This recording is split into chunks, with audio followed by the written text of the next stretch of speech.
Tonight, swing state voters nationwide reacting to the Democratic shakeup at the top of the presidential ticket. Do you have any reaction to Biden dropping out of the race?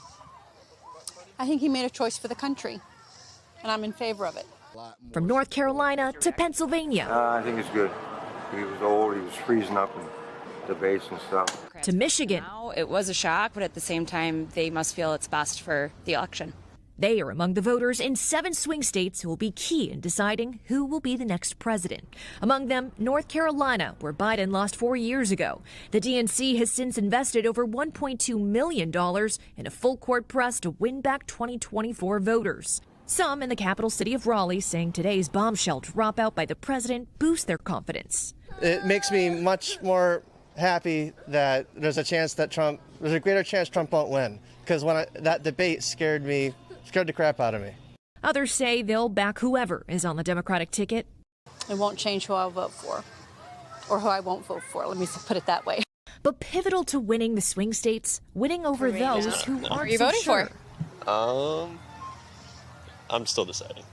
Those undecided voters undoubtedly critical in the election just 107 days away. Marissa, Parra, NBC News, Raleigh, North Carolina.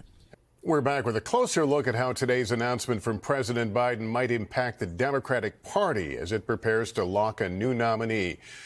Jarrett is here. Laura, we're less than a month out from the Democratic National Convention. What are the next steps for the delegates heading into it? Well, as of right now, Lester, the delegates are essentially free agents. Whomever wins the majority of the delegates wins the formal nomination under party rules. But timing is critical here. If everything gets buttoned up with a virtual roll call by August 7th, then Democrats avoid a bunch of legal headaches. But if they blow past that deadline and wait until the in-person convention on August 19th, they risk jeopardizing certain state-level certification deadlines and risk being kept off the ballot entirely. And the president, of course, put his full support behind Vice President Harris. Talk about how election law works here in terms of transferring the candidacy, if you will. Yeah, this is uncharted territory. Already this evening, Harris took the first steps in filing the necessary paperwork with the Federal Election Commission. Now, there's an argument Harris can use the war chest because her name was already on the previous paperwork. But you see Republicans tonight saying that money must be returned to the donors for the general election. So this could turn into a fight, Lester. Lots of things to deal with here. All right, Laura, thanks.